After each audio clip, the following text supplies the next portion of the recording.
నమస్తే. ఇన్నాళ్ళు నన్ను సపోర్ట్ చేస్తూ, ఎంకరేజ్ చేస్తూ మీ ప్రేమని నాకు అందిస్తున్న ప్రతి ఒక్కరికి కృతజ్ఞతలు. అలాగే ఈ వీడియో కూడా ఖచ్చితంగా మీకు ఉపయోగపడుతుంది. లైక్, షేర్ అండ్ సబ్స్క్రైబ్ చేసి మీ సపోర్ట్‌ని నాకు అందించండి. అలాగే ఈ వీడియో పట్ల మీకున్న అభిప్రాయాన్ని కామెంట్ సెక్షన్‌లో కామెంట్ చేసి తెలియజేయండి. ఇప్పుడు వీడియోని చూద్దాం. నమస్తే, వెల్కమ్ టు అవర్ ఛానల్. నేను పద్మిని. ప్రస్తుతంతో పాటు ప్రముఖ ఆధ్యాత్మికవేత్త, జ్యోతిష పండితులు, అమ్మవారి సేవకులు, దత్త గణపతి ఉపాసకులు మురళీధర శర్మ గారు మనతో పాటు ఉన్నారు. మాట్లాడదాం. నమస్కారం అండి. మహాదేవ. ఇది అడిగి నిజంగా బాధ అనిపిస్తుంది, ఎన్నిసార్లు అడుగుతారా అని. కానీ అడగాల్సినటువంటి పరిస్థితి. అసలు ఆర్థిక పరమైన ఇబ్బందులు ఎదురు కాకుండా ఉండాలి అంటే తీసుకోవాల్సినటువంటి జాగ్రత్తలు కూడా ఒకసారి మనం చెప్పుకుంటే, వచ్చిన తర్వాత అధిగమించటం ఓకే, అది ఎలాగో చేస్తున్నాం. మీరు అన్నారు ఇందాక అడిగి అని. మీరు నమ్మండి, ఏ ఫోన్ కాల్లో ఫస్ట్ ఆర్థికంగా చితికిపోయాం, నాకు బాధ అనిపిస్తుంది. నేనే మీకు అంటే ఐ మీన్ ఇవి ఎన్ని చేసినా కూడా తక్కువనే. ఎవరికి ఎట్లా కనెక్ట్ అయ్యేది తెలియదు.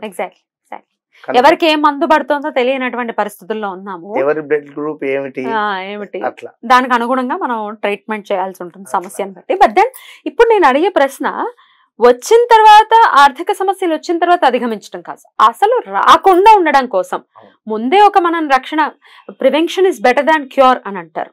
సో ముందే ఒక రక్షణ కవచాన్ని మనం గనక ఏర్పరచుకుంటే అసలు ఆర్థిక పరమైన సమస్యలు మన దాకా రావు అనేది ఒకసారి తెలియచేయండి. దానికంటే ముందు ప్లానింగ్ ఇస్ అ మస్ట్. మీరు ఎన్ని రెమెడీస్ చేసేసి నేను గాల్లో దీపం పెట్టేస్తానంటే కుదరదు. ప్లానింగ్ తో ఉండాలి. లైఫ్ అంటేనే ప్లానింగ్. నేను స్విగ్గీ చేస్తా, జొమాటో చేస్తా, అమెజాన్ లో ఆర్డర్ చేస్తా, డబ్బులు మిగలాలి అంటే మిగలవు. జస్ట్ మనం ప్లాన్ చేసుకుందాం, ఓ డైరీ మెయింటైన్ చేసుకుందాం. పూర్వీకులు ఇదే చేసేవాళ్ళు. ఇట్ ఇస్ అవుట్ ఆఫ్ ఇంట్రెస్టే చెప్తున్నాను, మీ మీద ఉన్న ప్రేమతో చెప్తున్నాను. ఇది మాత్రం ఖచ్చితంగా అప్లికబుల్ చేయండి, అప్లై చేయండి. రైట్, ఇక రాకుండా ఉండడానికి రెమెడీ ఏంటో ఇప్పుడు తెలుసుకుందాం. ఖచ్చితంగా అమ్మ, రాకుండా ఉండేటువంటి రెమెడీ కాదు కానీ, అంటే వీరికి నేను చెప్పేటువంటిది జాతకరీత్యా కొన్ని మన దశలు నడుస్తూ ఉన్న, కుజుడు నీచబడిపోయి ఉన్న, ద్వితీయాధిపతి ఎవరైతే ఉన్నారో ఈ ద్వితీయాధిపతి ఎక్కడో నీచబడి ఉన్నా, లేదా రెండో అధిపతి 12లో ఉన్నా, వీరు ఒక వెలిగి ఆల్ ఆఫ్ సడన్ గా డౌన్ ఫాల్ అయిపోతారు. నిన్న ఒక రావుస్ తన అబ్బాయి 88 date of birth, America, 18 years అమెరికాలో ఎక్సలెంట్ పొజిషన్లో ఉన్నాడు. ఆల్ ఆఫ్ సడన్ గా 2022-23లోకి ఇటు షిఫ్ట్ అయిపోయాడు. వచ్చిన తర్వాత ఎందులోనో కాళ్ళు చేతులు దుర్చేసి 2-3 కోట్లు పోగొట్టుకున్నాడు సుమారుగా. ఏమిటి అసలు నాకు అపాయింట్మెంట్ తీసుకుని ఎందుకు వచ్చాడు అంటే, నేను ఒక విషయం చెప్పా. ఏప్రిల్ టు మే, జూన్ నెలలలో వృషభ రాశి వారు చాలా జాగ్రత్తగా ఉండండి. మనీ లాస్ అయ్యే ఛాన్సెస్ ఉన్నవి, లేదా ఏదో ఒక ఇబ్బంది అయితే ఎదుర్కొనే ఛాన్సెస్ ఉంది. ఏ ఇయర్ లో అండి? మొన్నటిదే. అయితే తనకు అది నచ్చి ఆ సిచ్యువేషన్ కు ఆల్రెడీ నేను చెప్పినటువంటిది తనకు సింక్ అయి తను మాట్లాడడం జరిగింది.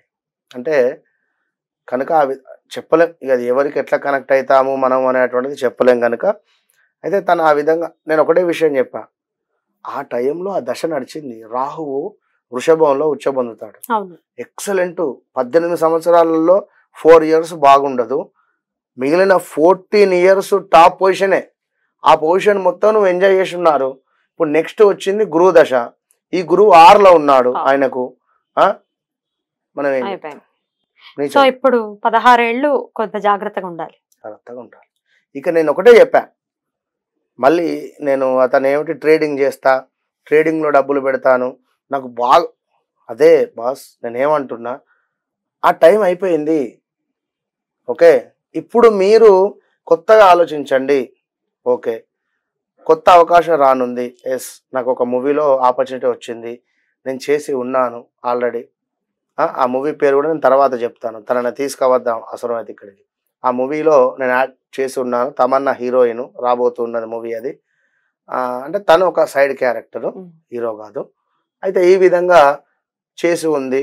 అంటే దీనికి సంబంధించి రైట్, మీకు 2025 పలానా నెల నుండి బాగుంటుంది ఈ ఫీల్డ్కు సంబంధించింది. ఇక ట్రేడింగ్ మర్చిపోండి. ఇక అదొద్దు. ఇప్పుడు టైం మారింది.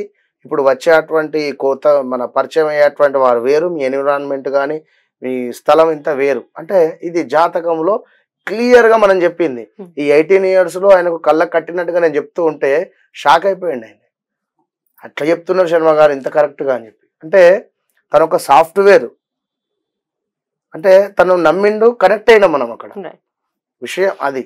అయితే ఇక్కడ మనీ రిలేటెడ్ గానీ ఇంకొకటి కూడా అసలు రాకుండా సమస్య ఉండాలంటే ఎలా ఏం చేస్తారు? తప్పకుండా అమ్మా. ఎప్పుడైనా ఒకటే విషయము, నేను ఇది చేస్తున్నా అని చెప్పి ఎవరికి చెప్పకూడదు.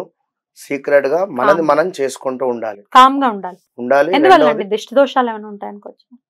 అది నెగిటివ్ అనేది స్ప్రెడ్ అవుతుంది. ఇప్పుడు ఉదాహరణకు రామ్ చరణ్ కు కూతురు పుట్టింది. ఇప్పటి వరకు తన ఫేస్ తెలుసా? ఎందుకు చూపెడతలేదు? అంతే, సమయం వస్తుంది ఎవరైనా నమ్ముతారు ఈ దిష్టి దోషాలు. అయితే నేను అనేది ఏంటంటే, మనం చేసే ప్రతి రెమెడీ కూడా చిన్న పాపతో సమానంగా అంత భద్రంగా మనం దాన్ని నమ్మి కాపాడుకుంటేనే దాని రిజల్ట్ వస్తుంది. చాలా బాగా చెప్పారు. కనుక అంత నమ్మకంగా మీరు చేయండి, మంచి రిజల్ట్ వస్తుంది. రాకుండా ఎందుకు ఉంటుంది? లక్షల రెమెడీలు ఉన్నవి, నేను చెప్తున్నా కదా. ఖచ్చితంగా రిజల్ట్స్ ఉంటవి, ఉండకుండా ఉండదు, మన నమ్మకం అంతే. కనుక ఎవరైతే ఇది బుధవారం రోజు ఖచ్చితంగా కూడా ఉదయం 5:40 నుండి 5:55 లోపు ఈ మొదటి 15 నిమిషాలలో మంగళవారం రోజే గరికను తెచ్చుకోండి. గరిక దూర్వ చక్కగా ఒక 11 గరిక పూసలు ఉండేటువంటివి శుభ్రంగా చేసి పెట్టుకోండి. 5 o'clock లేవండి ఉదయము. చక్కగా స్నానాది కార్యక్రమాలు చేసుకున్న తర్వాత ఈ గరికకు కంప్లీట్గా కూడా అన్నింటికి ఒక్కొక్క ముడి వేయండి. గరిక మెల్లగా తీసుకొని ఒక ముడి, మెల్లిగా తీసుకొని ఒక ముడి వేసేసి ఎల్లో క్లాత్ ఒకటి తీసుకోండి. ఎల్లో క్లాత్లో ఈ యొక్క గరికని పెట్టండి. గరికని పెట్టిన తర్వాత మంచి పసుపు కొమ్ము ఆల్రెడీ ఇంట్లో ఉంటావు, ఎట్లాగో పసుపు కొమ్ము కూడా పెట్టండి. దీంతో పాటుగా ఒక 11 1 rupee కాయిన్స్ పెట్టండి. లే 2 rupees కాయిన్స్ ఉన్నా అటు అడ్జస్ట్ చేసి పెట్టండి. 1 rupee కాయిన్స్ పెట్టేసి చక్కగా కూడా దాన్ని ఒక మూటలాగా మార్చేసేయండి. మూటలాగా మార్చి ఈ సమయానికి మనం చెప్పిన సమయానికే మూటలాగా మార్చి నేతితో దీపం పెట్టండి. ఆ యొక్క మూట అక్కడ పెట్టేసి దాని ముందు దీపం పెట్టేసి స్వామివారి యొక్క మన సంకట నాశన స్తోత్రం అని చెప్పి ఉంటుంది, అది ఒక 11 మార్లు చదవండి. సదేవం గౌరీ పుత్రం వినాయకం, ఇది ఒక 11 సార్లు చదవండి. చదివిన తర్వాత స్వామివారికి ఒక బెల్లం నైవేద్యం పెట్టండి. అక్కడ బెల్లం, చిన్న బెల్లమే, బాగా పెద్దది పెట్టి దీన్ని మళ్ళీ తీసుకువెళ్ళి పారేయకుండా చిన్నది బెల్లం పెట్టి నివేదన అయిపోయిన తర్వాత హారతి ఇచ్చేసి ఆ బెల్లాన్ని మీరే తీసుకొని తినేసేయండి. ఈ మూటను తీసుకొని 6-6:30 అట్లా అవుతుంది. 7 వరకు దేవాలయానికి వెళ్ళండి. వెళ్ళి స్వామివారి పాదాల దగ్గర పెట్టేసి వినాయకుని గుడికే వెళ్ళేసి స్వామివారి పాదాల దగ్గర పెట్టేసి అర్చనాది కార్యక్రమాలు చేసుకోండి. అరగంట అటో ఇటో అక్కడ చేయండి. మీ పేరు మీద ఆర్థిక దోష నివారణ సిద్ధ్యర్థం కానీ ఆర్థికంగా ఎలాంటి ఇబ్బందులు రావద్దు అని అనుకోని చక్కగా మీ యొక్క పేరు మీద గోత్రనామాల అర్చనాది కార్యక్రమాలు చేసుకోండి. ఎక్కడైనా బుధవారము అభిషేకాలు జరుగుతూ ఉంటవి. ఒకవేళ నిజంగానే ఎక్కడైనా అభిషేకం జరుగుతూ ఉంటే ఇట్లా అభిషేకం మీరు చేయించే ప్రయత్నం చేయండి. పంచామృతాలో పాలో ఏదైనా డొనేట్ చేసేటువంటి ప్రయత్నం చేయండి. అక్కడ పెట్టేసేయండి. అర్చనాది కార్యక్రమాలు అయిన తర్వాత ఆ ముడుపుని తీసుకోండి, కళ్ళకు అద్దుకోండి. జాగ్రత్తగా తీసుకువెళ్ళి ఎక్కడైతే డబ్బు పెడతారో దక్షిణం వైపుగా అంటే ఉత్తరం వైపుగా బీరువా చూస్తుంది కనుక మనం డోర్ తీస్తే ఉత్తరం వైపుగా ఉండేటువంటి విధంగా ఉండేటువంటి బీరువాలో లాకర్లో ఇది పెట్టేసేయండి. అంతే. మ్యాజిక్ చూడండి 47 days లో కనబడుతుంది.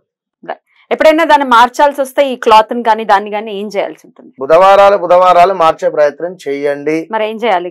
పాతదాన్ని ఏమున్నది దానిలో తీసి, పాతది అంటే క్లాత్ అయితే ఒకసారి పిండేయండి. పిండేసి గరికను దాన్ని తీసి పక్కన పెట్టేయడం, నిర్మాలయంలో అంతే. దాని పవర్ 1 week.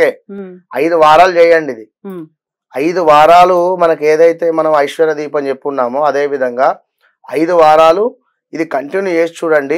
మధ్యలోనే మీకు రిజల్ట్ వస్తుంది. పసుపు కొమ్మునండి పసుపు కొమ్మును గాని గరిక, పసుపు కొమ్ము ఖరాబు కాదు, బీరువాలోనే పెట్టేసేయండి.